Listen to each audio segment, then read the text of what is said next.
Well, hello everyone, and a very warm welcome to the 2022 Cotterrell Lecture in Sociological Jurisprudence. Um, my name is Max Del Mar, and I'm delighted and honoured to be chairing this lecture. It's actually our seventh lecture in the series, but it's our eighth year, and like many other things, we skipped a heartbeat last year because of COVID. We're very, very grateful to our speaker, Professor Lorraine Daston, for being flexible and agreeing to postpone the lecture and give it this year. And even though we're online this year, we're very much hoping that we will be able to invite her to join us in person in the autumn for a symposium on her new book, which I think we'll be hearing from in a moment. As many of you know, this series is named in honor of our much esteemed and much loved colleague Roger Cotterrell, who is with us this evening. I hope I won't embarrass him too much by saying, and this is really the first public occasion to say, that he was recently awarded, and we're all very proud at Queen Mary that he was awarded the Dennis Marnie Prize in Legal Theory, a major prize for his contribution to sociological jurisprudence that's awarded by the Julia Stone Institute at the University of Sydney. So it's a very well-deserved recognition, I think, by the legal philosophical community of Roger's contribution. So again, warmest congratulations to him. Now, it's my great pleasure to introduce our speaker, Professor Lorraine Daston. I'm going to try to be short. It's very difficult to be short with such a distinguished guest. But if I can speak personally to begin. Professor Daston is certainly one of the historians I most love reading. She's a historian of so much as well, a historian of wonder, of curiosity, of experiment, of observation, of judgment, but also of monsters, of weather, and really of anything in a way that seems like history couldn't be told of it, as sort of anything that seems self-evident and that one might think precisely couldn't be historicized. Now, the Cotterrell lectures, as you know, are in sociological jurisprudence, so one might well ask whether or not Professor Daston's interests also extend to law. And on my reading, they certainly do. Her work has intersected with law and legal history in all kinds of ways, sometimes very explicitly, as in her interest in historical uses of the language of law when talking about nature, for example, and the other way too, in terms of the idea of nature being drawn on or employed in normative ways. Sometimes it's been about contextualizing an idea in certain legal practices. So, for instance, insurance or evidentiary practices serving as a kind of practical context for a history of probability. But I think law has also appeared in her work in less explicit ways.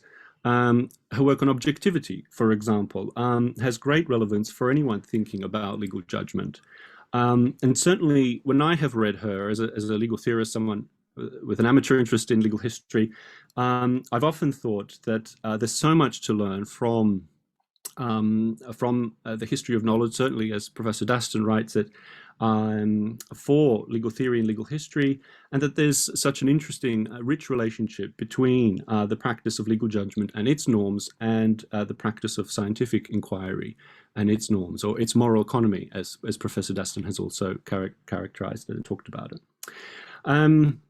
And if anything, her interest in law is even more explicit in her latest book, and that's a book called Rules: A Short History of What We Live By, which is forthcoming in the summer, I think, with Princeton University Press. And I believe Gulsh has just put in the chat the link to Professor Daston's book, and it is that book that we're hoping we can have an in-person discussion with with Professor Daston in later in the year, in the autumn, and I think it's that book that we'll be hearing more from today. So without any further ado, if I can invite you, Professor Daston, to give our 22 Cotterrell lecture under the title Rules and Exceptions, Casuistry, Equity and Prerogative in Early Modern Europe. Thank you very much, Max, for that very gracious introduction, most especially for bolstering my confidence in my qualifications to give a lecture on the sociology of law. And let me also echo the congratulations to Professor Cotterrell on his award. I am going to begin with, I'm afraid, a scene which is all too familiar to all of us. We have no rule book. Since the worldwide SARS-CoV-2 pandemic began 2 years ago, I've lost count of the number of times that doctors, nurses, politicians, scientists, health officials, indeed the rest of us, have intoned this sentence like a dirge. It's not that we are living in a rule vacuum. On the contrary, we've been pelted with rules, new and different ones every week. Rules about keeping our distance and just how much distance, when and where not to wear masks, whether and for what reason to leave the house, who should and should not go to school or to work, whom we may greet in person and whom only, alas, as today, in the pallid medium of Zoom, and under what circumstances it is permissible to gather, indoors or outdoors. Now, I think everyone acknowledges that we need rules to deal with an emergency like the pandemic. Indeed, I think we long for rules. Those are the sturdy guardrails that keep our lives on track. But in a state of radical uncertainty of the sort that we have all endured during the past 2 years, in which knowledge and circumstances mutate even faster than the virus itself, the rules change so quickly as to undermine all rules. In this lecture, I'd like to refract our current predicament of rule vertigo through a historical lens. It will be my contention that insistence on immutable, unexceptionable rules can paradoxically undermine the authority of all rules when exceptions, and indeed states of exception, start to multiply. That is, when circumstances change so suddenly, so drastically, that rules no longer fit the world. I think prior to March 2020, we would have found an analogy between early modern Europe and our current way of living to be quite implausible. Periods of prolonged stability, such as certain privileged parts of the world have enjoyed in recent decades, can foster the illusion that rules may be formulated precisely and rigidly, with no latitude for surprises or exceptions. In these rare oases, and I say they're rare from a historical point of view, oases of order, trains and airplanes arrive mostly on schedule, just-in-time supply chains work flawlessly, and we can keep, this is probably the single most important criterion, we can confidently keep calendars that stretch months and even years into the future. In these oases of order, the past is a reliable guide to the future. In these oases, the horizon of planning and expectations expands. Much of what we mean by modernity boils down to living in one of these stable oases. But historically, such oases in which rules go largely unchallenged by exceptions are themselves the exceptions. For the most part, societies have elasticized their rules with plenty of give and even devised whole institutions to deal with cases that require bending or even breaking the rules.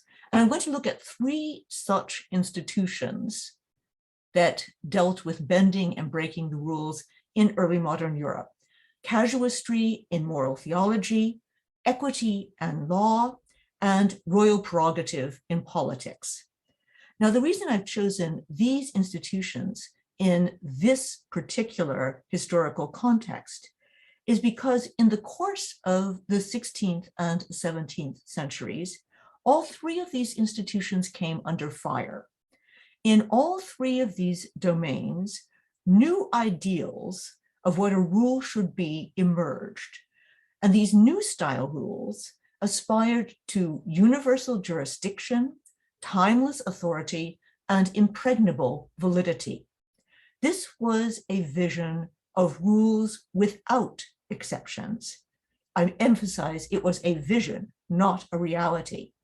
But it was a vision powerful enough to shake venerable institutions and to galvanize political will. So let me begin with three examples of the difficulty of following rules exactly, each of them with a very long history.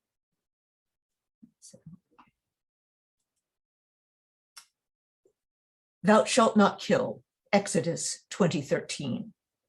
But it is God himself who orders Abraham, take your son, your only son, Isaac, whom you love, and go to the land Moriah and offer him there as a burnt offering upon one of the mountains of which I shall tell you. Has God violated his own law? Thomas Aquinas, greatest of Catholic theologians, contended that there could be no dispensation, none whatsoever, from the commandments of the Decalogue, which express the very intention of the lawgiver who is God.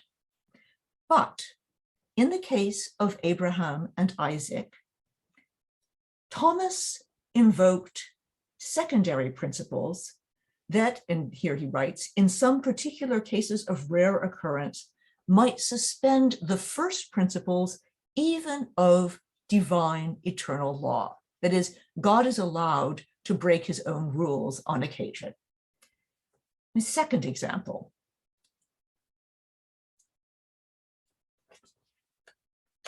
The poor man is cold, hungry, and there is no honest work to be had. Theft is forbidden by both natural and positive law. The rich man's table overflows with delicacies, but he will not spare even a crust of bread for charity. Is the poor man justified in stealing necessities from the rich man that the latter will not even know are missing?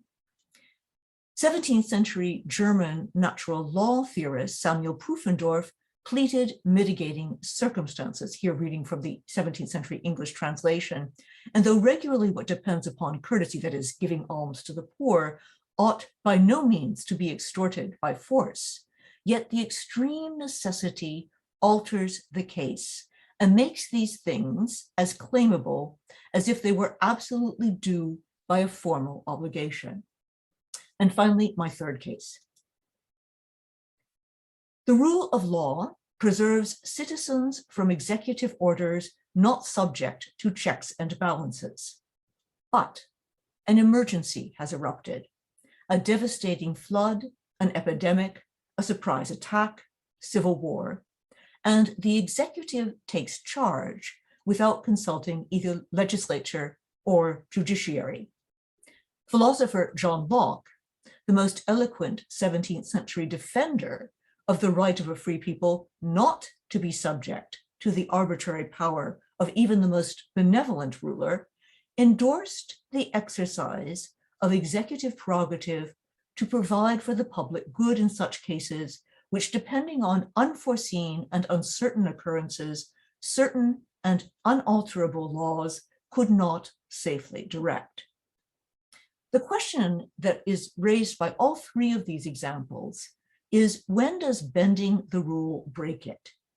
These three cases of exceptions to rules taken from the realm of theology, law, and political theory pose the question in starkest terms.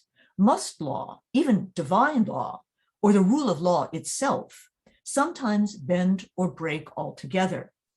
When does the rigidity of the law become injustice? And when does flexibility become mere capricious whim? These are the questions which have exercised interpreters of the law since ancient times. perhaps most famously in ancient times, it was Plato and the statesmen who argued that no fixed system of justice could possibly ever encompass all the cases that might occur in human experience. So, because he says that nothing in human life is at rest. There can't be any science, any techne, that can promulgate a simple rule for everything and for all time. The need for discretion and judgment in applying general rules to particular cases is therefore enduring and widespread, perhaps as permanent and universal as the rules themselves. But from a historical perspective, a very different question arises. When and why does rule bending and breaking come to be perceived not as an unfortunate necessity, but as deeply problematic and possibly unnecessary, as opposed to just the way that the world works? All three of the examples that I've given you have a pedigree which is centuries, sometimes millennia long. But I chose illustrative paintings from the 17th century advisedly. That is the moment when these very well-known exceptions to the rules start to seem intolerable to moralists, jurists, and political theorists. Instead of being accepted as inevitable and dealt with by time-honored methods, such as casuistry in moral theology, or equity in the law, or executive prerogative in politics, the exception becomes intolerable. In earlier work, I've described how pre-modern rules of all kinds were formulated from the outset with a great deal of give in them, in anticipation of a challenge with recalcitrant and unpredictable particulars. These rules might be the rules of monastic orders. They might be the rules of playing games like chess. Whatever they were, they anticipated variable circumstances and exceptions in their very formulation. Many of them often gave examples of exceptions in the formulation of the rule itself. Yet starting in the 17th century, we witnessed the rise of more ambitious and less accommodating rules. Increasingly, we find rules being formulated which are shorn of this woolly coat of examples and exceptions and appeals to experience, which had cushioned the earlier rules against collision with unforeseen circumstances. The tone of these new style rules of the 17th century and 18th century becomes peremptory rather than expansive. In principle, these were rules that expected to be obeyed to the letter.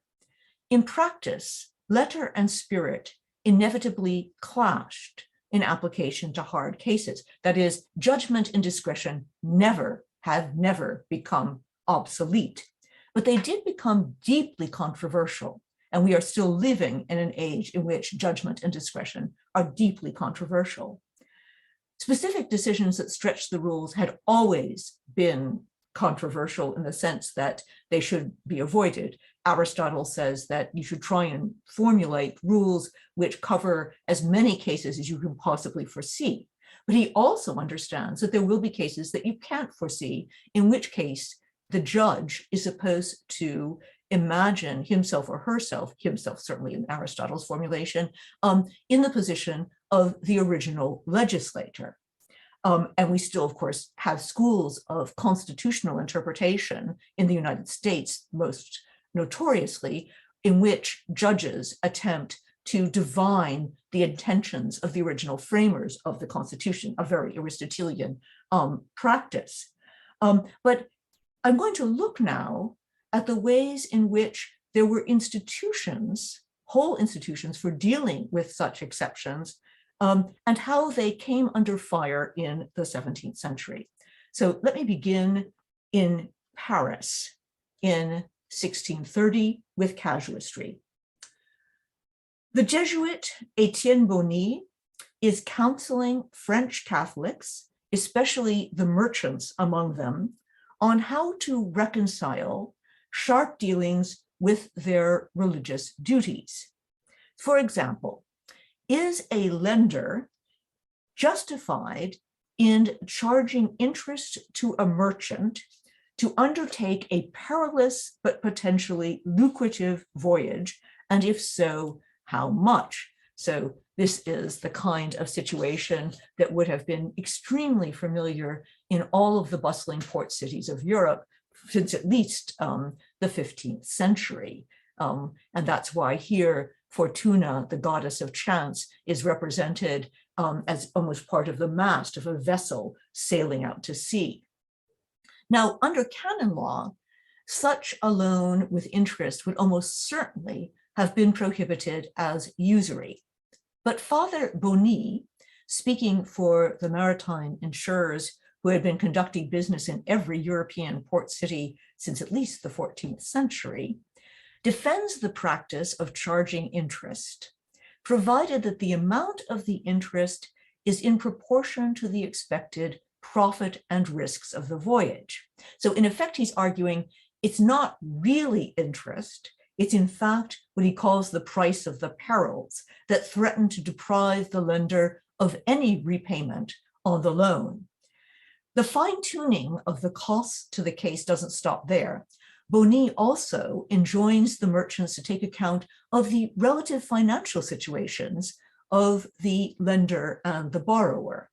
If there is an enormous disparity between them, that will require some adjustments in the contract. His prose is dense with subtle distinctions and Latin references to theological authorities, and he tries to guide tender consciences and their perplexed confessors through the thicket of vexed moral decisions faced, as his subtitle advertises, all conditions and qualities of society.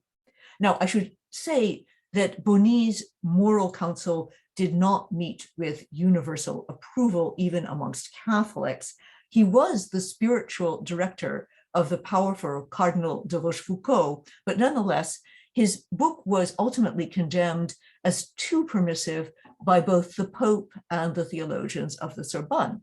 But the book, nonetheless, even after it was put on the index of prohibited books, it sold like hotcakes. It went through many editions in French and in several other languages. And the reason for making it a favorite go-to book amongst confessors was that they were living in times of enormous change. It was a time when religious reformation and persecution affected tens of thousands of people. New commercial opportunities opened up via trade routes to Asia, Africa, and the Americas. The spread of both literacy and printed books and broadsides catalyzed intellectual and political ferment, and there were ingenious financial instruments like bills of exchange and joint stock companies that were making and losing fortunes all through Europe. These economic, social, religious, and political transformations threw up all kinds of new moral dilemmas of the sort that Boni's in-demand manual addressed. Now, although many of the moral quandaries that Boni's manual addressed might have been novel, this genre of casuistry, of putting forward decisions on how one should act in hard cases, had a very long, time-honored tradition in both Catholic and Protestant circles by the 17th century. And indeed, casuistry meant bringing the full weight of tradition, both biblical and patristic teachings and commentaries, canon law, learned opinion, to bear on a particular case, mostly for pastoral use. And as I said, it has been practiced at least since the 13th century by confessors throughout the Catholic Church. And this kind of reasoning, I think, will be very familiar to anyone who is versed in Anglo-American common law, which must bring the bearing of centuries of statute law, of precedents and legal opinion to bear on a particular case, or also another case-based discipline, medicine, that demands that doctors be well-versed in the latest relevant scientific literature, as well as historical observations of similar cases. The analogy between but casuistry, by the way, and the practice of common law was a 17th century analogy. Common law lawyers were often called the casuists of law, and confessors were often called the surgeons of souls. And what united all of them was that all of them reasoned primarily from the case itself, not from some more general rule, under which the specific case in question could be subsumed. And let me explain what I mean by the difference between those two kinds of reasoning. So this is an example of an induction over particulars that is aiming at a statistical generalization. What you're seeing here is a very beautiful 1930s Viennese display of how the United States is very quickly outstripping the rest of the world in terms of the cars on the road. So already in 1928, you can see the future writ in this comparison of the number of cars. Each one of those cars represents 2,500,000 cars versus the rest of the world. So what has happened here is that all the cars, regardless of their make, regardless of their age, have been counted as individual units, and a generalization has been made, here presented beautifully at a glance, about where will you find the most cars in the world.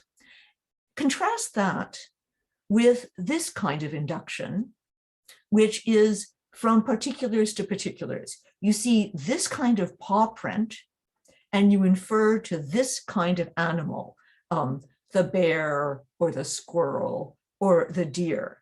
That's the kind of empiricism that case-based reasoning practices. It's reasoning from particulars to particulars. And it's quite characteristic of this kind of case-based reasoning that it generates lots of collections of cases, which are ways of honing the skills which are needed to reason from particulars to particulars.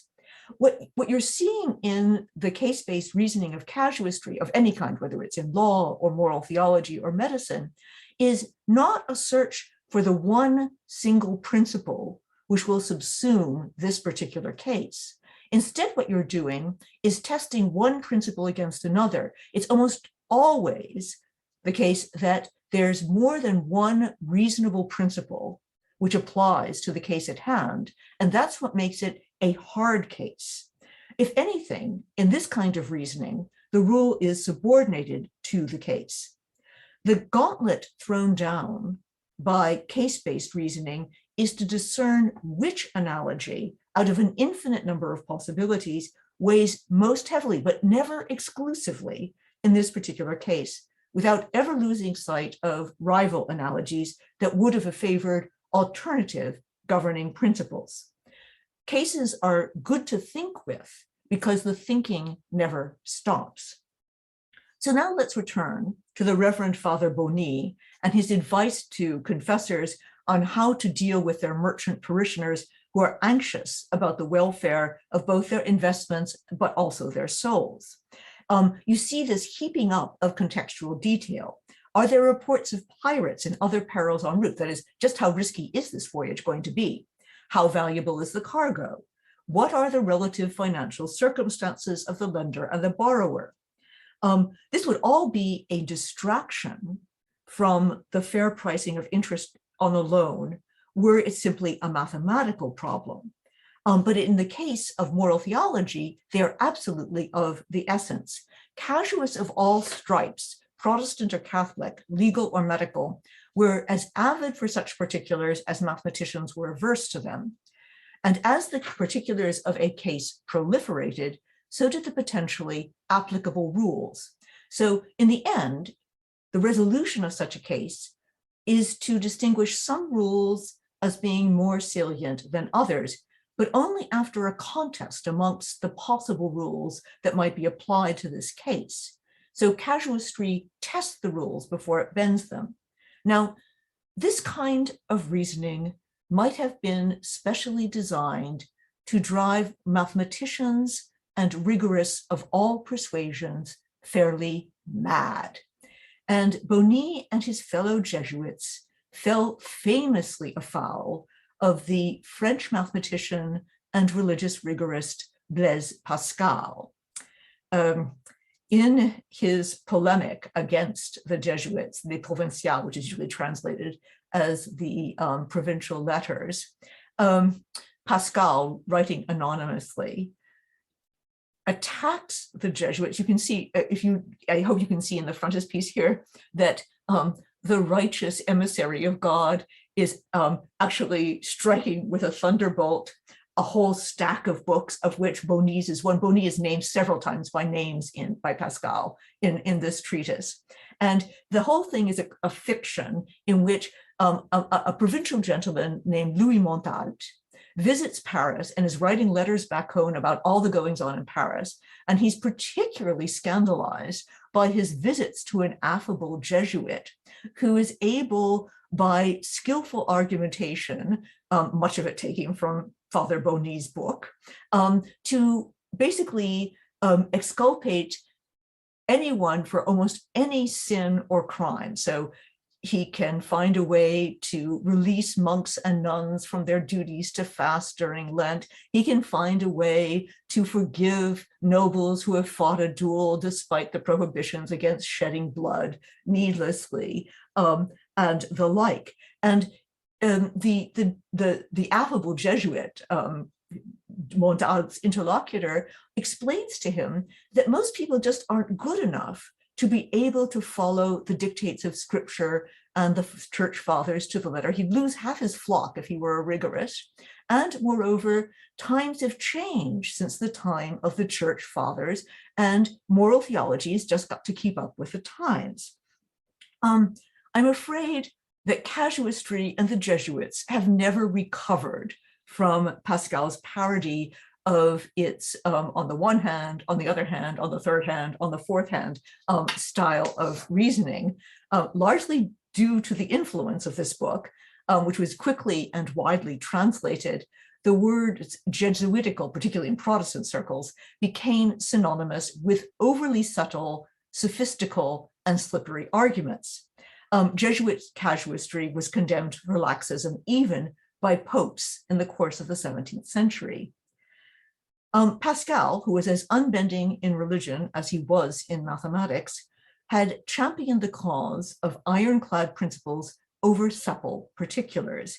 And perhaps not coincidentally, he offered a general mathematical solution to the problem of finding the fair price for an uncertain outcome that Bonny had tackled with the particularistic tools of casuistry.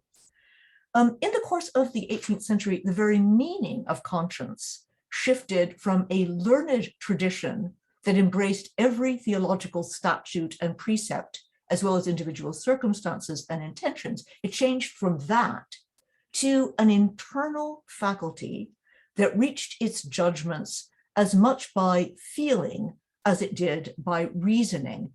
Conscience dictated rather than dithered in the works of Jean-Jacques Rousseau and Immanuel Kant. And I'll just give you one quotation from Kant, which is particularly interesting because it's a quotation which occurs in the context of a critique of casuistry. Conscience does not judge the action as a case, which is subordinate to law. Rather, here, reason judges itself, whether it has really undertaken the evaluation of the actions, whether they are right or wrong, with all due care. So what is happening here is that conscience itself, what comes to be called moral intuition, is swift, sure, definite. But the typical back and forth on the one hand, on the other hand, on the third hand, on the fourth hand kind of dialectic, which was so characteristic of casuistic reasoning, has now been displaced to a second order in which reason sits in judgment on itself as to whether or not it has done due diligence in reaching a conclusion in a moral conundrum. Now, it is certainly not the case that casuistry has disappeared in fact, although it may have disappeared in name. Hospitals in many countries have installed medical ethics committees to deliberate on moral dilemmas that arise in the treatment of the patients in their care. And major newspapers like the New York Times run regular advice columns to which readers submit hard cases for adjudication. And this is an example from last year, which is just as timely for our times as Bonny's examples were for his times. It's really quite typical of casuistry that it's much more up to date than other forms of moral reasoning. There's always more thinking to be done, more shuttling back and forth between particulars and principles. A true case is never closed. So let me go now to my second example, namely equity. We're still in Paris, but the year is now 1862. A poor man on the brink of starvation steals a loaf of bread and is condemned to 5 years of hard labor. Thus begins the long, tangled tale of Jean Valjean in Victor Hugo's famous novel Les Miserables of 1862. In the adventures that follows, Jean Valjean is often on the wrong side of the law, but he's almost never on the wrong side of justice. Equity is the concept that spans law and justice when the two diverge, and the practice that bends law in the name of justice. The Latin word equitas, which is the source of the English word equity, means evenness, equality, and fairness, and it derives its legal significance from Roman law, which had, by the 2nd century BCE, created a special group of magistrates known as the praetors, who institutionalized the practice of correcting and supplementing the law on an ad hoc basis, just as Jesuitical has become a term of philosophical and theological abuse, at least in some circles, so Praetorian law has become a term of abuse in many legal circles. But originally it was not tainted with the stain of arbitrariness. Although all European law recognized some doctrine of equity, English jurists had by the 14th century developed a full-blown dualistic system of common law courts and the Court of Chancery, the former presided over by the King's judges, and the latter initially by the King himself and later by the Lord Chancellor, with a rough division of labor between statute law and equity, between strict rule following and discrete rule bending. Both casuistry and equity deal with outliers, that is, with extraordinary cases that stretched the ordinary resources of rules, whether of moral principles or statute laws, to their limit. But whereas casuistry is not sure which laws apply, and a great deal of casuistical reasoning is pitting one rule, one principle against another, there's rarely any doubt in cases of equity what the law is, what the relevant law is. So the hungry poor who stole food, which is the paradigmatic case that lives on in Hugo's novel, had unequivocally transgressed a law. Nor in most cases is the law itself on trial. Very few commentators query the need for a law against theft with severe sanctions. What equity tests is whether applying the rigor of the law to this particular case serves the higher cause of justice. Either implicitly or explicitly, arguments from equity established a hierarchy of rules and asserted the precedence of a top tier over the bottom. Now, this scheme has many variants. A Christian moralist might invoke the forgiveness and moderation of the New Testament against punishments of too severe punishments against theft. A natural law jurist like Pufendorf, whom I quoted at the outside, might invoke universal over local law in the same case. And many others would say that they were honoring the spirit over the letter of the law. Whatever the justification is for the application of equity to suspend the normal adjudication of a case, the law survives intact. It might be somewhat diminished in scope and stature, but it is not meant, the equity is not meant to break the rule, it's meant to bend the rule. But a rule that is bent too far and too frequently can break. And even the champions of equity were uneasily aware that equity exercised in excess could undermine all rules. the English historian and jurist John Selden, writing around 1600, ridiculed the law of equity as practiced by Chancery as an arbitrary standard, as larger or narrower as the conscience of whomever happened to be Lord Chancellor at the moment. And to take another example of exactly the same time, this is from a 19th century illustration of Shakespeare's Merchant of Venice, first performed in 1600. We see these anxieties about excesses of both kinds, that is, excessive rigidity and excessive lenience, finely balanced in the person of Portia. She pleads for mercy on behalf of Antonio, who has rashly promised to deliver up a pound of flesh on a defaulted loan, but she ultimately wins her case by insisting that the law be obeyed to its absurd letter. Antonio's creditor may take his pound of flesh, but not one drop of blood. In the long history of equity as an essential corrective to imperfect laws, only Plato seems to have recommended the untrammeled exercise of discretion by a wise ruler. He compares the wise ruler to a skillful ship captain who can tack with the wind, evade every unforeseen storm, navigate even when the skies and the stars are clouded over. But even Plato admits that such rulers are rarer than rubies, and for the most part, most polities are going to have to get by with the second best alternative of laws. But these laws are always going to be inadequate to the infinite shuffle of circumstances and situations in human affairs. So at the heart of equity lies this Platonic pessimism about the intrinsic imperfection of human laws. An element of hubris is intrinsic to laws because they're made not for the moment, but at least in prospect for generations to come. So the element of hubris is an implicit denial of change and of mortality. And from this perspective, the more all-encompassing and enduring the law, for example, fundamental or constitutional law, the more necessary the remedy of equity to correct its failures to foresee all future eventualities becomes. In this scheme of things, equity expressed not so much basic humanity as human fallibility.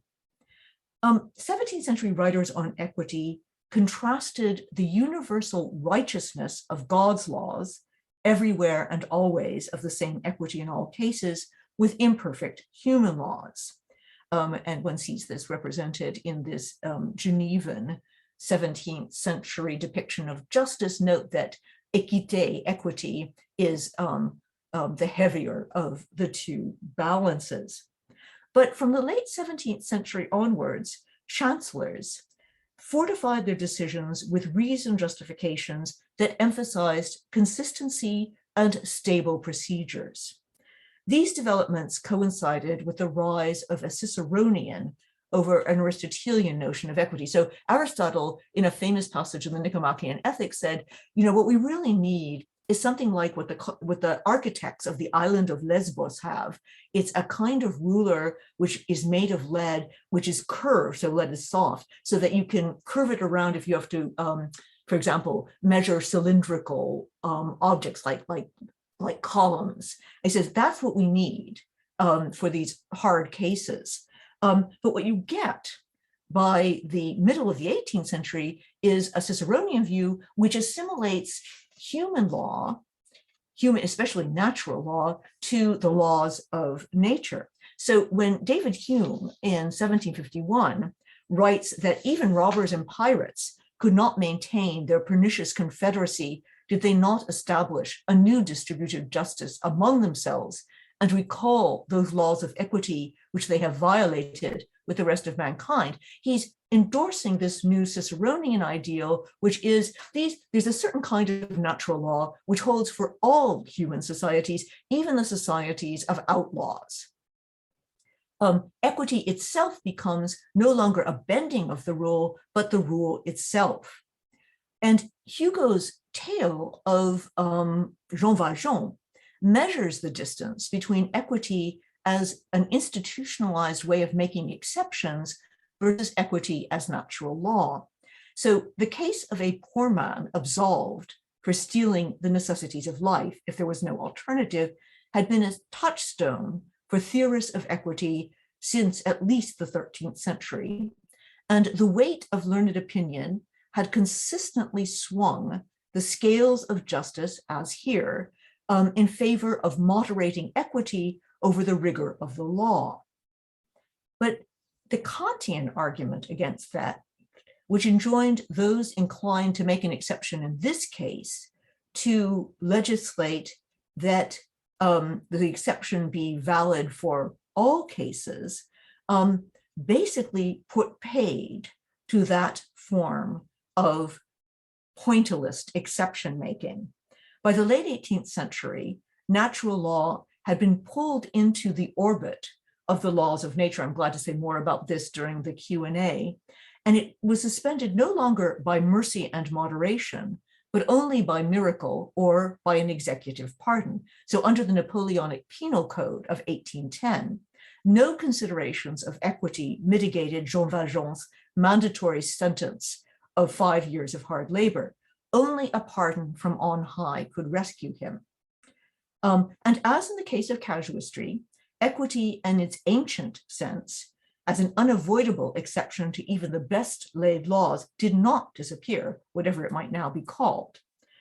Here you see an example recently from Australia about mandatory sentencing.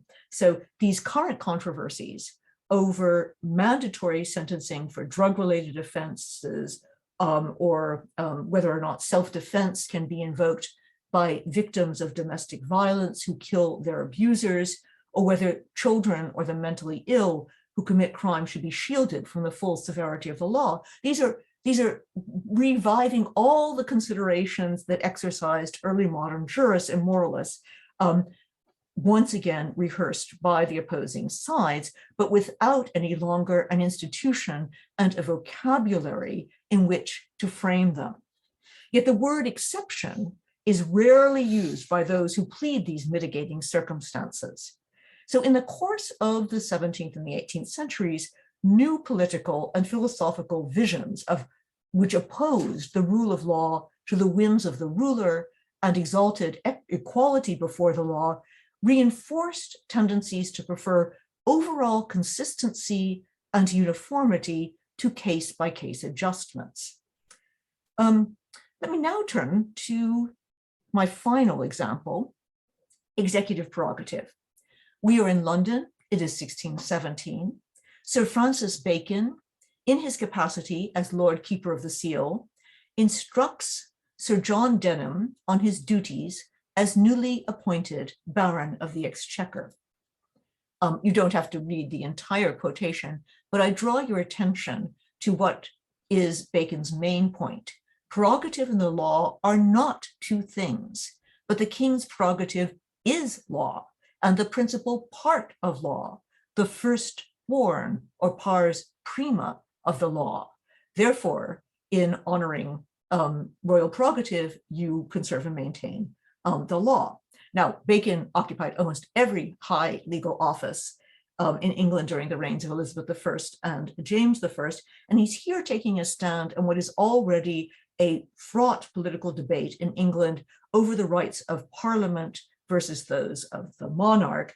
And we know, of course, that by the 1640s, this controversy is going to erupt into civil war, and it's only the Bill of Rights of 1689 that would dictate that the king's power of dispensing with and suspending of laws and execution of laws without consent of Parliament would be declared utterly and directly contrary to the known laws and statutes and freedom of this realm.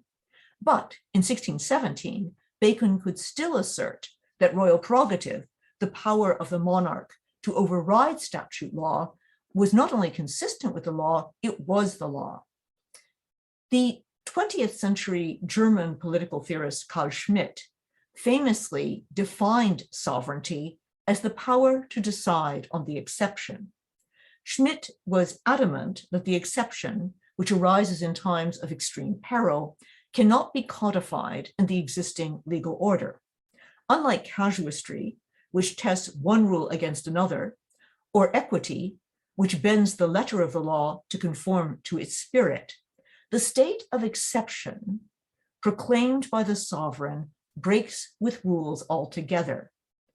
In Schmidt's modern totalitarian version, the sovereign wields unlimited authority, which was, of course, never the case for even the most sweeping pre-modern doctrines of absolutism. Even absolute monarchs were answerable to natural law and God. But nonetheless, both Schmidt's 20th century state of exception and Bacon's 17th century royal prerogative both define themselves against a legal order purged of all exceptions and arbitrariness. However defined, the power to declare an exception lies at the heart of modern political theory. Who can break, not just bend the rules? This question, as I mentioned earlier, was not just of academic interest for early modern European thinkers such as Bacon or Jean Baudin or Thomas Hobbes or John Locke or Robert Filmer, not to mention the monarchs who ruled them. Contesting the legitimacy of this or that monarch, often on the battlefield, was hardly a novelty in the 16th and 17th century.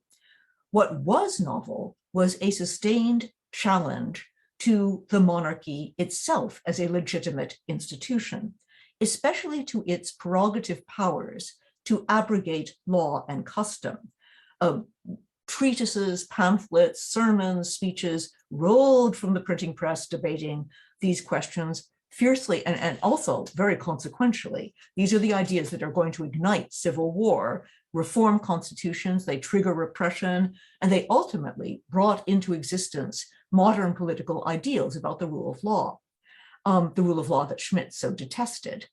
I'm just going to take a quick look at what I think is perhaps some of the most interesting arguments about sovereign prerogative in the 17th century. And my primary witnesses here will be people like John Locke and Jean Baudin and Filmer. So sovereignty flowed from three mutually reinforcing sources in political traditions in early modern Europe.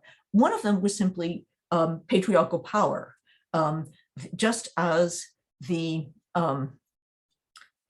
father of a Roman household, the paterfamilias, had the power of life and death over the members of his household, so the king, as the father of the land, had absolute power, wielded absolute power over his subjects.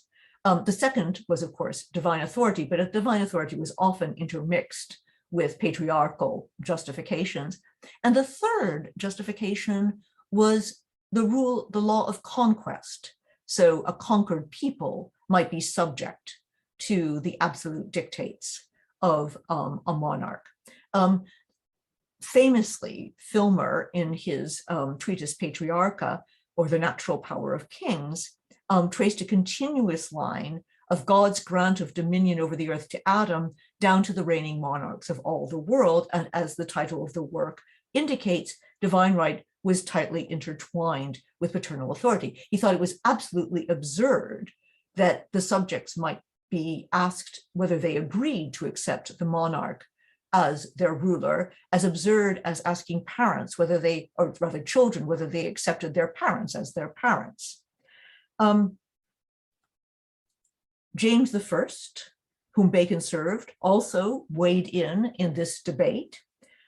He harangued a fractious English parliament in 1610 that the kings were God's lieutenants on earth, the parens patriae, the politic father of the people, and therefore empowered to make and unmake their subjects. In this speech, he's ringing the changes on very familiar themes. As I mentioned, the third and the least often invoked of these ancient sources of legitimation of unrestricted royal prerogative was the right of conquest. However, its contemporary relevance, the contemporary for the 17th century, remained undiminished. Early modern monarchs exercised sovereignty in its name, both in the Old and New worlds, to an unprecedented degree, whether over the Spanish Netherlands under the Habsburgs or in New Spain under the conquistadors. Moreover, the absolute power of the conqueror was increasingly invoked to defend slavery during this period, especially in the New World. Notoriously, John Locke, who in his capacity as secretary of the Proprietaries of Carolina, was the author of the Constitution of the Carolinas, explicitly countenanced the institution of slavery as a more merciful way of dealing with captives taken in a just and lawful war that is more merciful than just killing them outright. Yet it's precisely this dangerous proximity to slavery that contaminated the argument from Conquest as a justification for royal prerogative to break with law and custom. And I'm just going to rehearse Locke's very interesting and subtly different arguments on both sides of this question, because he is by far the most eloquent spokesperson for the doctrine of limiting royal prerogative. So what's wrong? Why is being a slave unbearable? According to Locke, the reason why being a slave is unbearable is not necessarily that you are maltreated. Locke thinks that even if you had, as a slave, the good fortune to have the most benevolent master on earth who would never treat you cruelly, much less take your life or your possessions, nonetheless, your situation would be unbearable. Why? Because in principle, the master has an arbitrary power over the life of the slave, the life and welfare of the slave.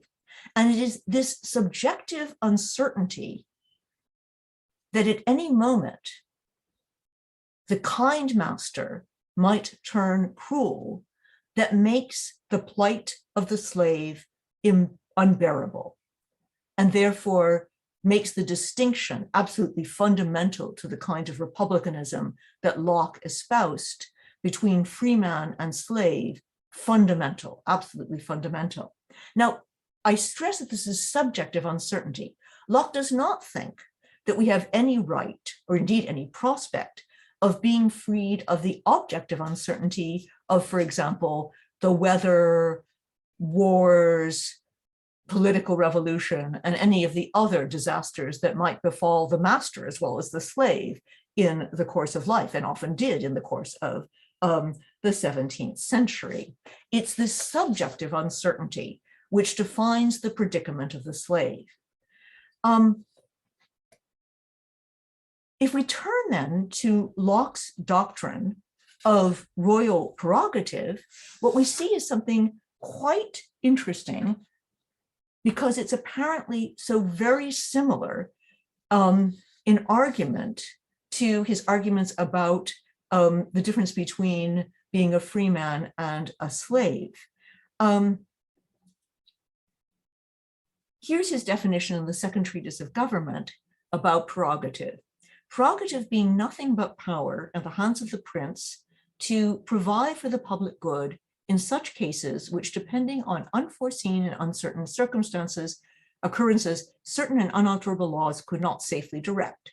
So here is Locke arguing that when the ruler, in a case of unforeseen circumstance, suddenly suspends the rule of law, it is not despotical in the way of the master's power over the slave, nor even tyrannical as it would be if it were exercised on a constant basis, but entirely justified. The difference here lies entirely between the subjective uncertainty of the slave's predicament, subject to the arbitrary whim of another human being, versus the objective uncertainty invoked by political philosophers since Plato of the human condition, which Locke believes requires that the prince have powers in store to invoke should the law be inadequate to the current emergency. There's nothing to prevent the prince in such a case from becoming a tyrant except the principle of serving the public good. By the early 20th century, when Carl Schmitt is writing, he no longer needed to appeal to uncertainty to ground the state of exception. Instead, he framed exception in terms of unlimited authority, which means the suspension of the entire existing order. But authority is meaningless without efficacy, which in turn implies an order of command and execution nearly as reliable as that of cause and effect in nature. And for Schmitt, although he loathed it, this was the rational bureaucracy. He, as a member of the Nazi Party, witnessed when Adolf Hitler mobilized the all too efficient German bureaucracy to his own totalitarian ends after 1933, how absolutely essential the existence of such a rational bureaucracy was to the execution of the sovereign will. And it's precisely such rational bureaucracies that in modern times have gradually nibbled away at the power of the exception. So in Great Britain, the sovereign's prerogative to dissolve parliament, already merely ceremonial by the 19th century, was officially abrogated by the Fixed Term Parliaments Act of 2011. The power of granting pardons is now exercised by the Secretary of State with no direct involvement of the monarch. Indeed, I think the only thing which the Queen is still allowed to do in the realm of her royal prerogative is to grant certain honors, like the Order of the Garter. And similarly, in the United States, presidential pardon for federal crimes, which was the one prerogative power granted by the Constitution to the president and modeled explicitly on royal prerogative, has since 1865 been largely in the hands of first the pardon clerk and then the Office of the Attorney General. But just as in the case of casuistry and equity, the practices of the early modern period are never entirely repressed. It has been the case that in the absence of explicit rules, institutions, and procedures, nonetheless, it has been the case that exceptions cannot be entirely banned, even by the routinized modern state, for reasons Locke and his interlocutors would have recognized all too well. Politics might have become predictable enough to fix a rule for when to assemble and dissolve parliament, which for Locke was the prototypical example of why royal prerogative was needed because of the uncertainty and variableness of human affairs, and to delegate decisions concerning clemency to experienced lawyers. Yet new emergencies and also new whims can, from time to time, bring back sovereign prerogative in a form that might have been recognized by the theorists of absolutism of the 17th century. So let me summarize the point of these three examples in moral theology, jurisprudence, and political philosophy. In all of these areas, sophisticated arguments and techniques had been developed over centuries to deal with exceptions to the rule. That there would inevitably be such exceptions was understood, and it was considered so inevitable that the rules were explicitly formulated to include that possibility. Casuistry in ethics, equity in law, executive prerogative in politics were all examples of whole institutions expressly designed to deal with exceptions when they arose, as arise they must. And the very existence of such long-lived institutions is testimony to the fact that all rules were conceived as being constantly at the mercy of unforeseen circumstances. My three examples come from different realms, but they all evolved in the course of the 17th and 18th centuries in the same direction, namely in that of increased suspicion of rules with wiggle room for bending and a downright horror of rule breaking. This is the moment that the word arbitrary, originally referring to an act of the will, was becoming more closely associated with an act of whim. It's also the moment in which consistency and predictability, whether in God's governance of the universe or the decisions of the court or the dictates of conscience, came to be more highly valued than justice itself. This is a not entirely extinct view of the law. This is a quotation from a prominent legal theorist who argues that predictability of results, uniformity of treatment, treating like cases alike, and fear of granting unfettered discretion to individual decision makers, even if they happen to be wearing black robes, this is what we mean by the rule of law. That is, predictability and uniformity, fear of arbitrary exercise of discretion, all of these are to be feared more than committing injustice. Taking rules seriously as rules, in the modern post-18th century sense, is as rigid rules that brook no exceptions. And not all rules will fit this description. One is tempted to characterize the contrast between the supple rules and the rigid ones that increasingly replace them as the difference between pre-modern and modern rules. But I think that the chronological terms, pre-modern and modern, distract from the underlying preconditions of stability and standardization that are more domain than period specific, as we've all learned in the past 2 years. Wherever and whenever pockets of predictability and uniformity emerge, those are the conditions under which, for at least a time, supple rules can be stiffened into rigid rules. Enormous efforts of technical know-how, political will, and cultural imagination must be invested to create and sustain such islands of ruliness. The lazy abbreviation modernity embraces a vast array of globe-spanning projects that have standardized everything from weights to time zones, clothing size to airport designs. But this machinery is neither perfect nor invulnerable, nor even truly global. It reaches only as far as human will and foresight extend.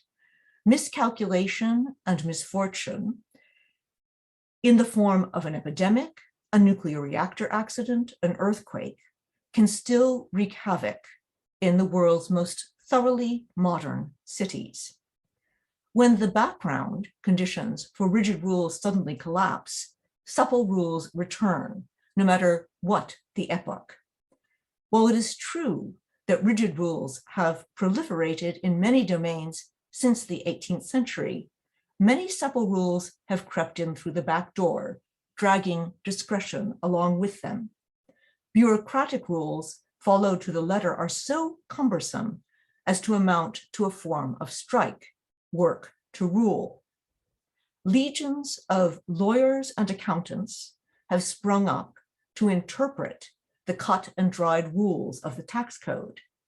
Computer algorithms, the most rigid rules of all, require an enormous array of human monitors to correct their oversights and excesses on social media platforms. Behind every rigid rule is a supple rule cleaning up after it. Thank you very much for your attention.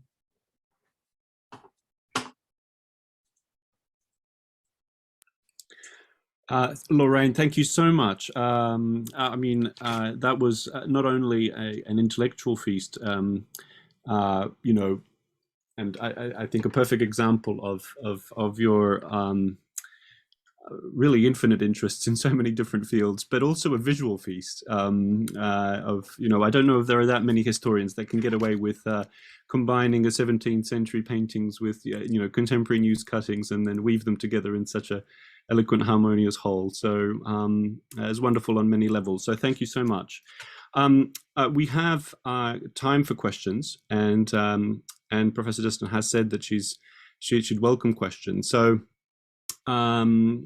please do feel free to put your questions either in the chat or to put up your hand and ask your question, and I will look out for that.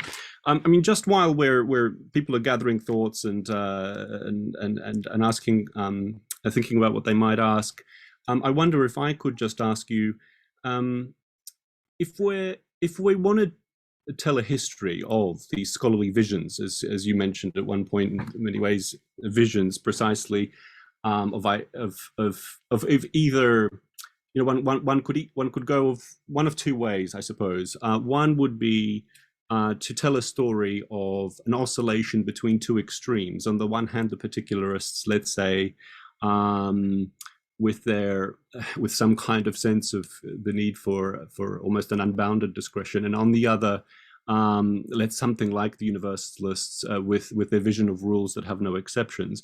So one could either tell the story that way, of the oscillation of between these two extremes, or perhaps one could tell a different story, a story of a different kind of contest between, on the one hand, the polarized debate between the particularists and the universalists, and on the other hand, the more moderate versions that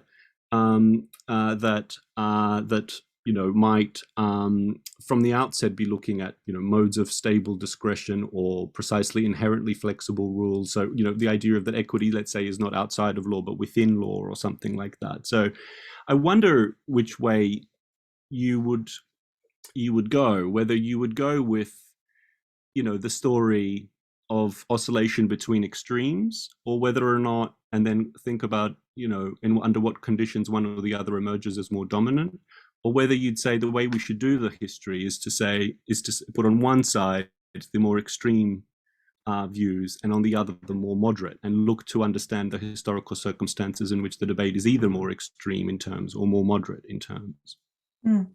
Thank you.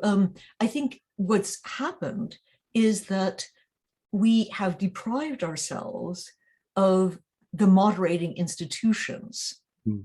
And therefore that has condemned us to what you describe as the pendulum swing between extreme particularism or extreme universalism.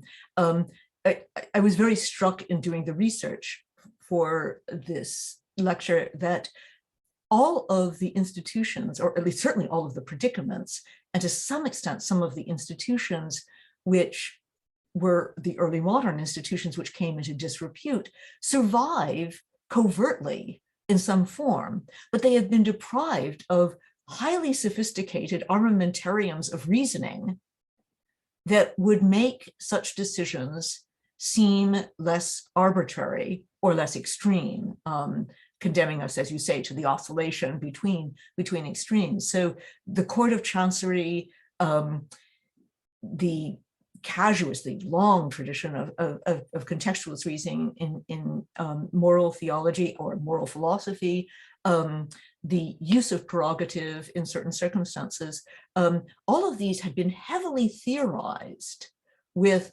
the weight of many, many centuries worth of thinking and examples behind them.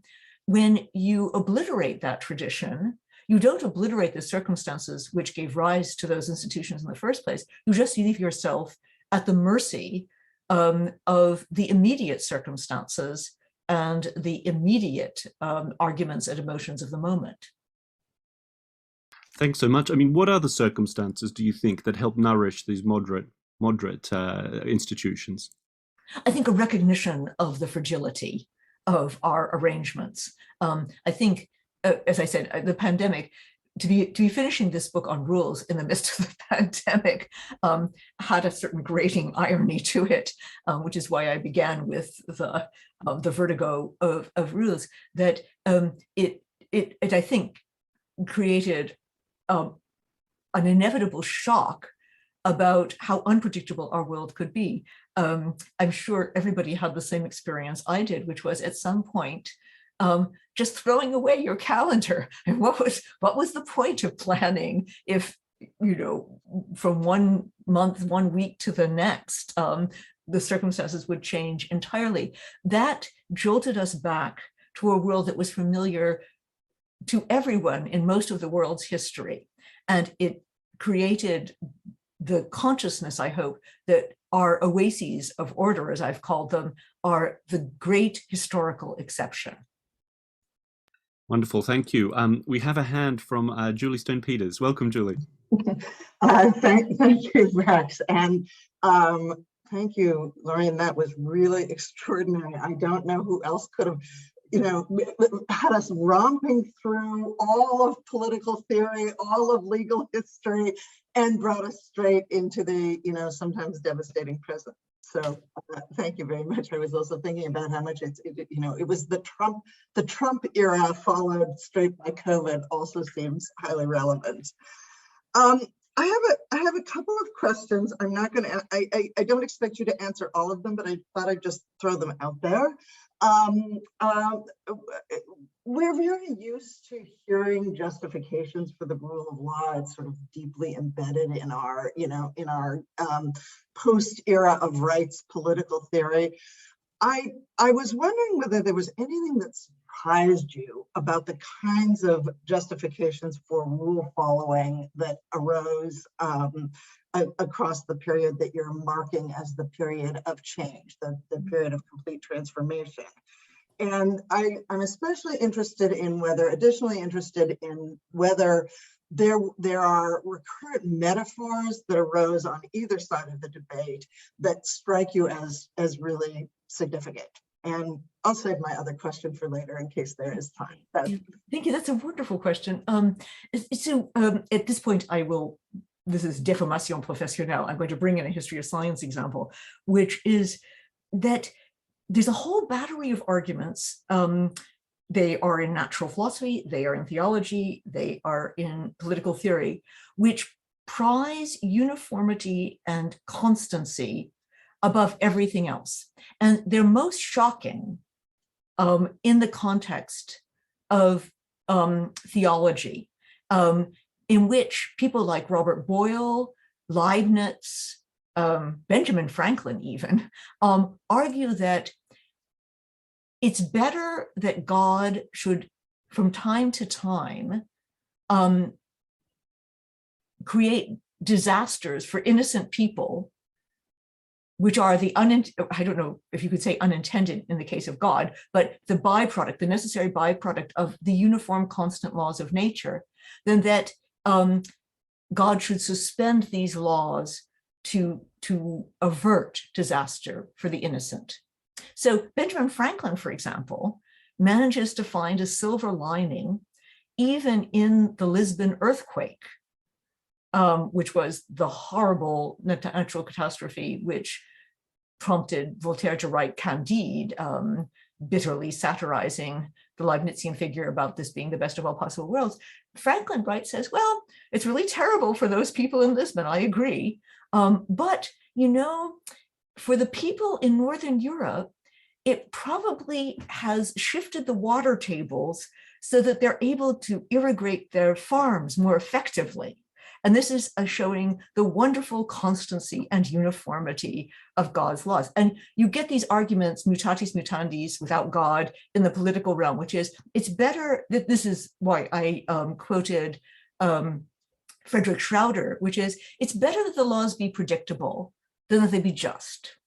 It's better to be constant than they be just. And that does surprise me. I mean, it really, that the priority of uniformity, constancy, and predictability should be elevated over justice.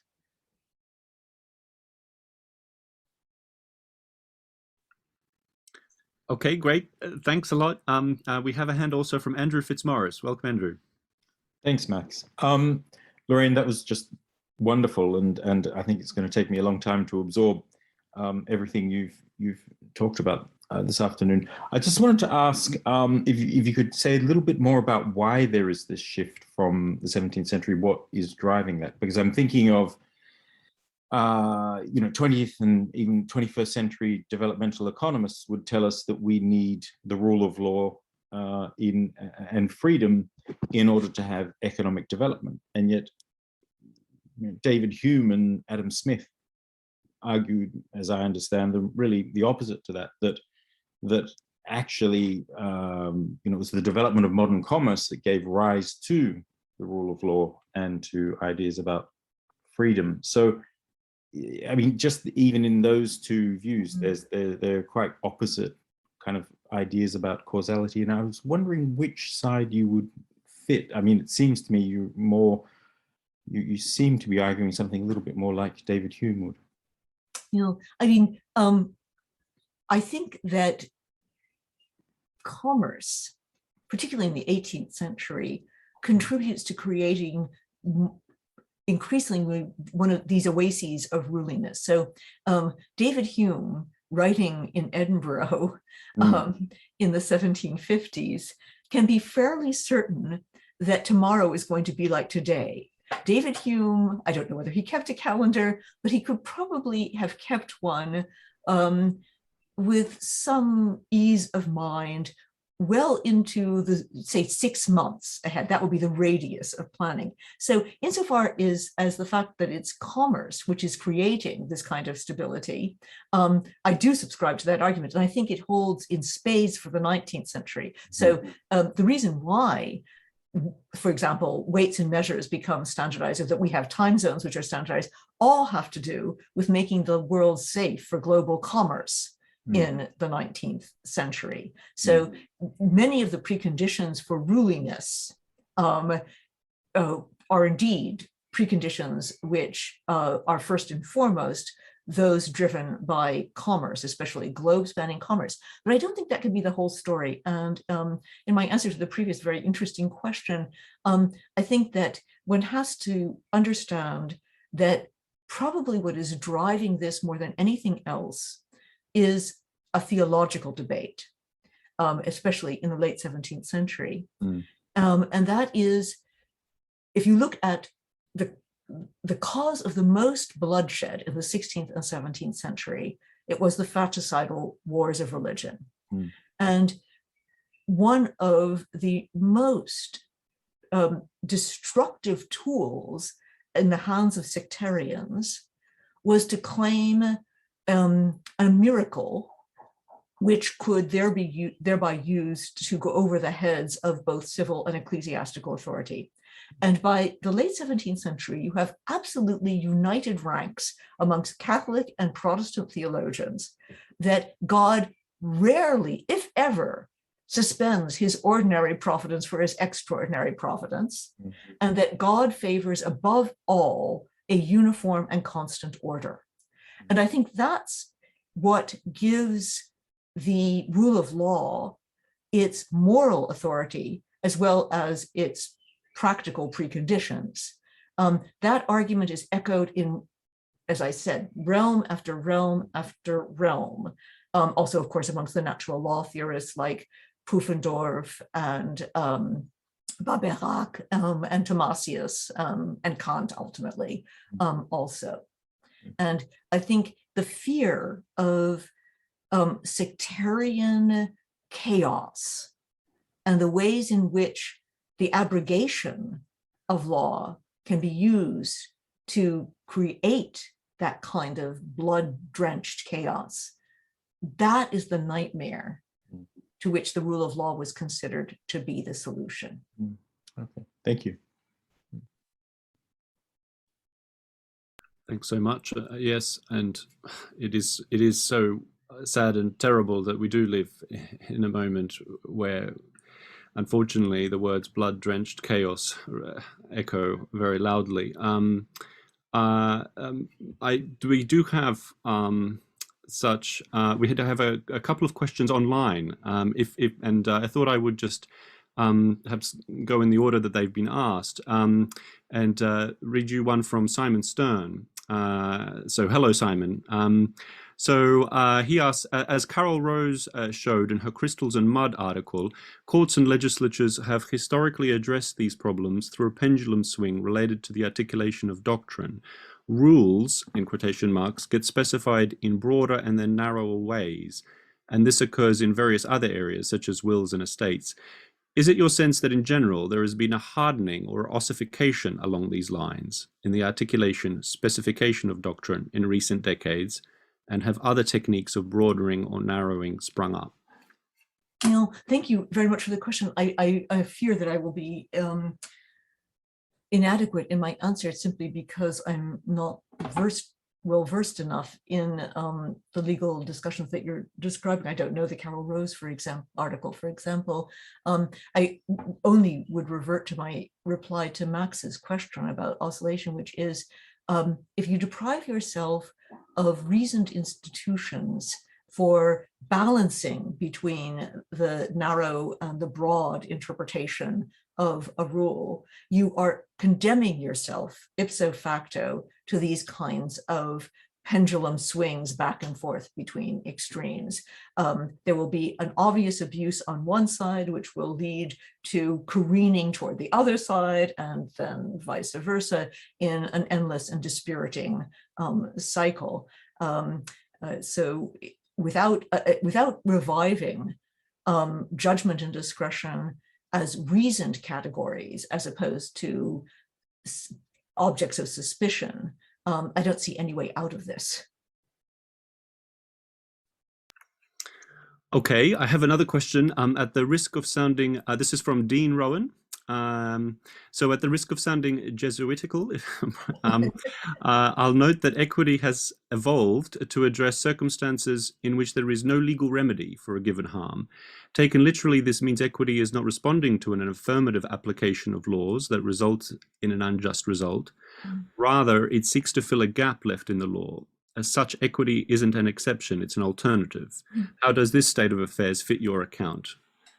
That's really interesting. Thank you. It doesn't fit my account, but I think that it's perfectly in the spirit of what Locke describes as these unforeseen and variable circumstances. That is, it's very, I must say it's very Aristotelian in spirits, because Aristotle has this idea that there are always going to be cases which not only are a bad fit for the laws that we have, but there are going to be cases which we couldn't possibly have imagined.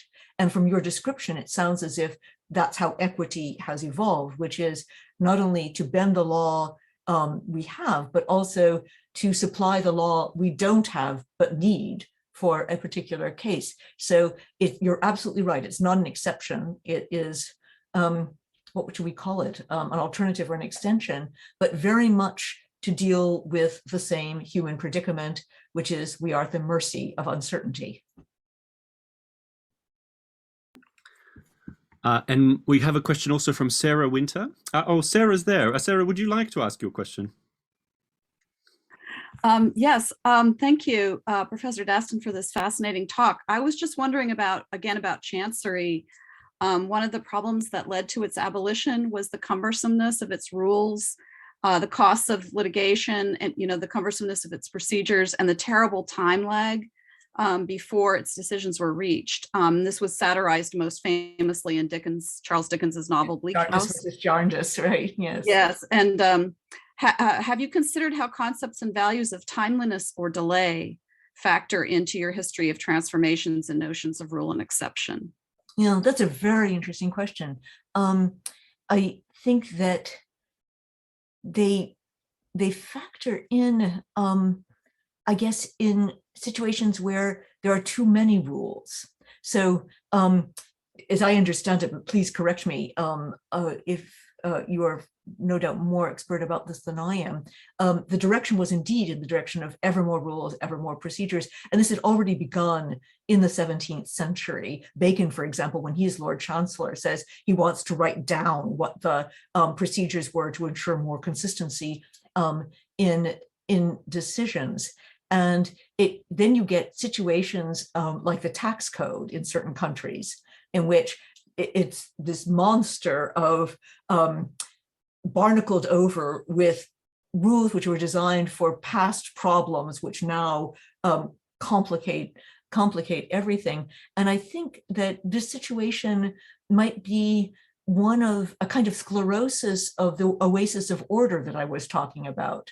That once you get into a situation where you are confident that your rules will endure, no matter what blows of fate are struck against them, the temptation to make ever more rules and more rules and more rules becomes almost irresistible, particularly if you distrust discretion, because the alternative to making ever more rules is to say, well, we trust those who are enforcing and applying the rules to extend them as necessary to unforeseen cases. If you don't trust that, of course, you will try to forestall their discretion with more rules.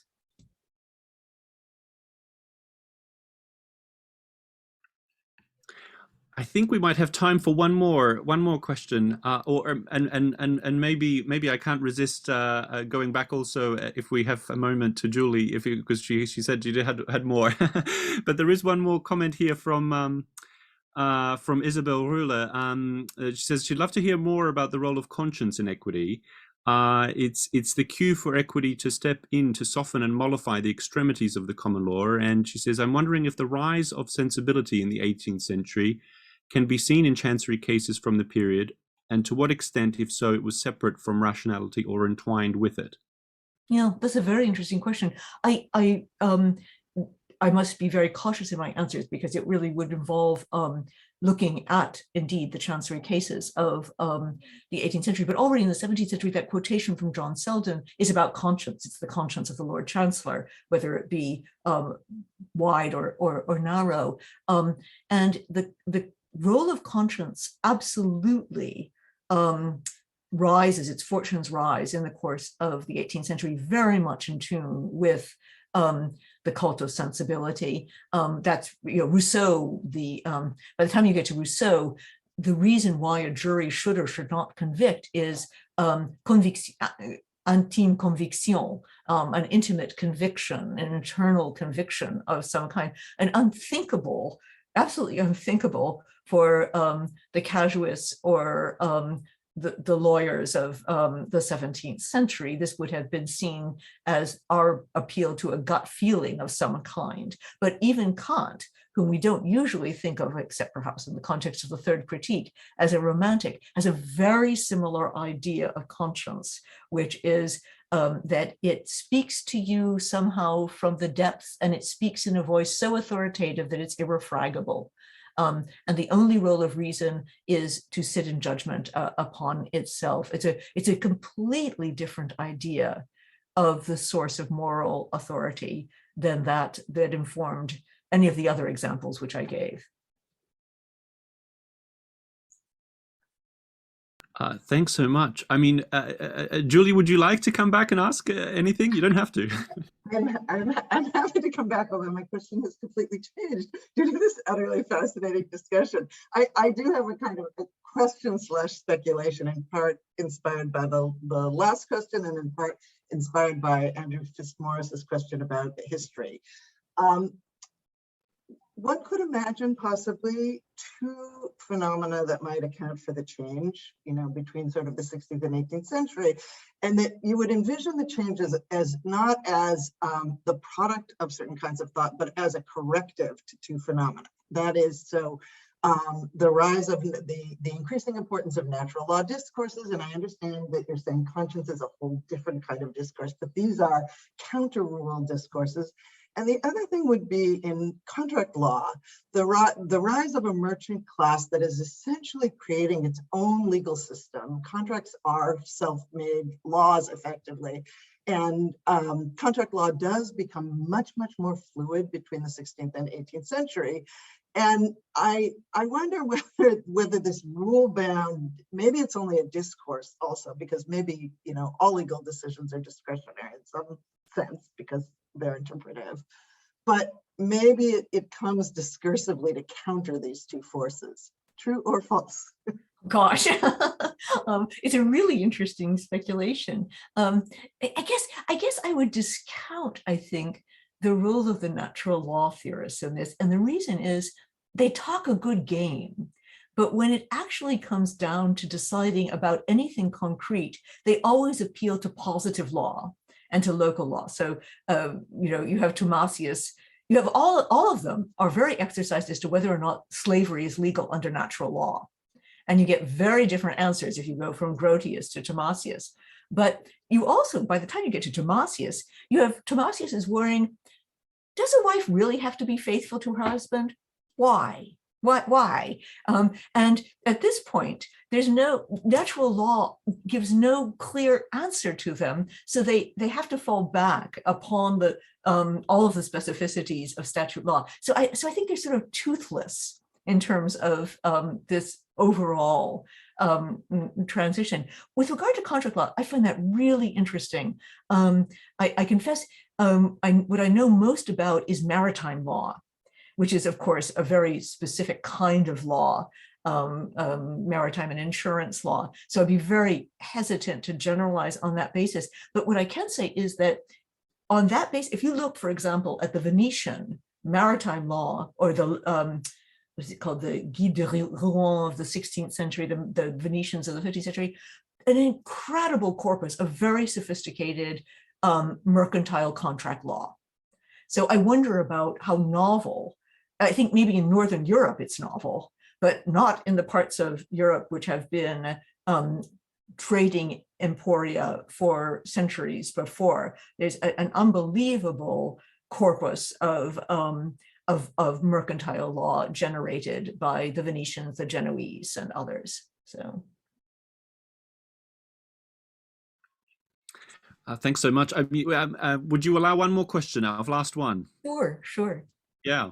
So we have one from Jonathan Carrington, who says, in the UK and other neoliberal democracies, there has been a shift in law and regulation from rigid prescriptive rules to flexible and permissive goal and risk-based approaches to regulation, supported by official guidance where the only rules are general, high-level functional requirements, and it is left to business and the public to determine how they are achieved.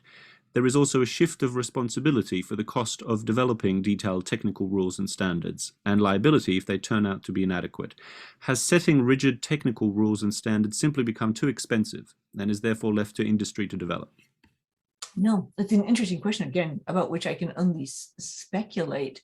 I wonder, I do believe that there is some buck passing going on here. So I subscribe to your guiding intuition that governments have washed their hands of this because it's just too complicated. But I think that something else is also going on, which is that the language of public management, of accountability, is being substituted for the language of micromanagement and governance. So instead of having a specification of the means to the end, which are the particular technical standards and the like, you specify the end and then hold the private individual or the corporation responsible. And you do so in a way which is increasingly by a mechanical index of one kind or another.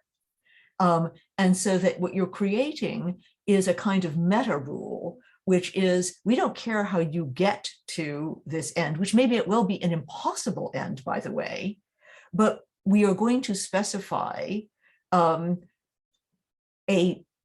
usually quantitative standard, a threshold which you must meet, which is absolutely obdurate and which will be enforced without any kind of latitude or circumstantial inspection whatsoever.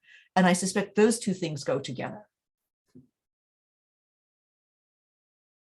Well, thank you so much, Professor Daston. That's been wonderful, and the conversation has really ranged across so much. I wish we could continue, and I hope we will have a chance to continue with you in person if all goes well, and we're all still here in autumn, and can celebrate the publication of your book, which we're all looking forward to reading. So it really just leaves me to say that thank you so much from all of us here, and thank you for everyone for joining us from wherever you might be. It was wonderful to see you. So thank you. My thanks to all of you, and I really hope I get to see you in 3 dimensions in October or whenever. Okay. Thank you very much. Bye.